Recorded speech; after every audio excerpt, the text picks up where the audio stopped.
मोदी मोदी मोदी मोदी। जो अपने आप को न्यूट्रल कहते हैं, जिनका न्यूट्रल होना जरूरी होता है, वो कहां खड़े होते हैं, कब कैसे रंग बदलते हैं और कैसे कैसे खेल खेलते हैं, वो अब देश को जान लेना बहुत जरूरी है, बहुत जरूरी है। भाइयों बहनों, उन लोगों को भी जानना चाहिए, पहचानना चाहिए कि ये भी ठेकेदार है, लेकिन ठेकेदारों का उनका तराजू कुछ और है, क्योंकि जो जहां बैठा है वो बदलने वाला नहीं है, उसका इरादा नेक नहीं है जी। क्योंकि अब जुल्म बढ़ने वाला है, अब मान के चलिए मुझ पर भी बढ़ने वाला है, आप सब पर भी बढ़ने वाला है, क्योंकि ये सहन नहीं कर पाएंगे, ये पचा नहीं पाएंगे।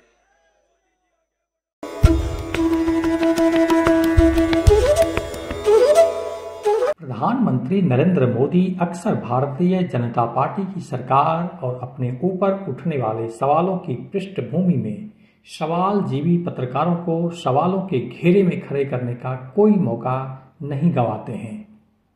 मोदी सत्ता के 8 साल का कार्यकाल ऐसे दर्जनों उदाहरणों से भरा पड़ा है, लेकिन 2022 के गुजरात विधानसभा चुनाव में मिली अभूतपूर्व जीत के बाद दिल्ली स्थित भाजपा मुख्यालय में अपने 40 मिनट के जोरदार भाषण में अंतिम 5 मिनट में जो बातें पीएम मोदी ने कही वो बेहद चौंकाने वाले हैं।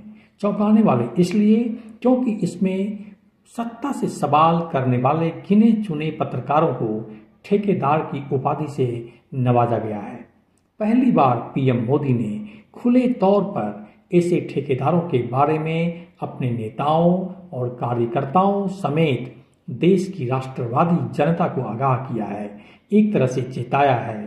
पीएम मोदी ने कहा, जो लोग खुद को न्यूट्रल कहते हैं उनके बारे में देश को जानना जरूरी है कि ये भी ठेकेदार हैं। पीएम मोदी ने कहा, इन ठेकेदारों का तराजू कुछ और है।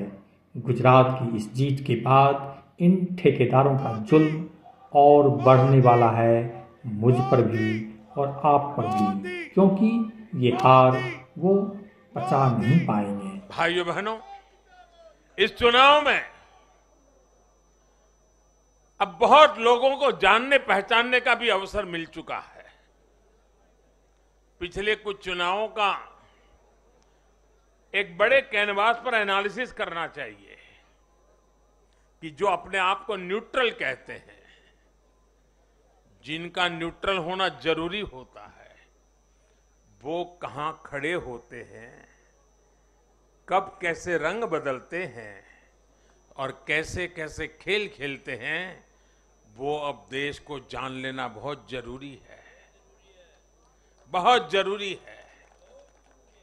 उत्तराखंड का इतना बड़ा चुनाव हुआ, कितनी जमानतें जब्त हुई, किसकी हुई, कोई चर्चा नहीं। हिमाचल में इतना बड़ा चुनाव हुआ, कितने लोगों की जमानत जब्त हुई, कितने लोगों का बुरा हाल हुआ, कोई चर्चा नहीं।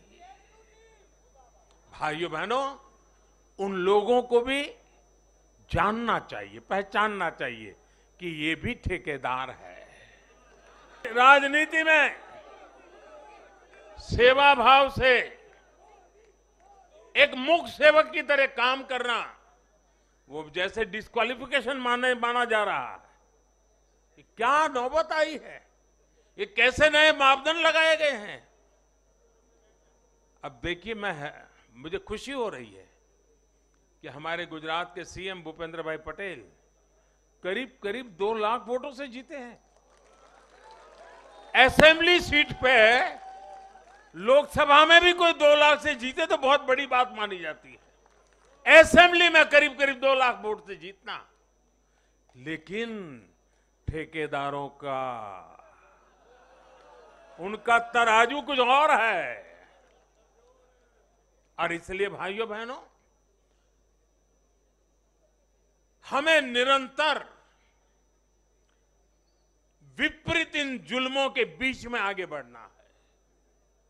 हमें अपनी सहन शक्ति को बढ़ाना है, हमें अपनी समझ शक्ति को बढ़ाना है और हमें हमारे सेवा भाव का विस्तार भी करना है, हमारे सेवा भाव की गहराई भी बढ़ानी है और सेवा भाव से ही जीतना है। क्योंकि जो जहां बैठा है वो बदलने वाला नहीं है, उसका इरादा नेक नहीं है जी। और इसलिए हमारी कसौटी है, हर पल हमारी कसौटी है। और मैं तो कभी कभी मानता हूं, और खास करके 2002 के बाद मैं विशेष रूप से मानता हूं, शायद मेरे जीवन का कोई पल ऐसा नहीं गया, कोई कदम ऐसा नहीं रहा जिसकी धज्जियां न उड़ा दी गई हो, जिसकी आलोचना नहीं, धज्जियां उड़ा देना, बाल नोच लेना। लेकिन इसका मुझे बहुत फायदा हुआ, क्योंकि मैं हमेशा सतर्क रहा। हर इस प्रकार की बुरी प्रवृत्ति से कुछ न कुछ सकारात्मक खोजता रहा, खुद में बदलाव लाता रहा, सीखता गया, बढ़ता गया।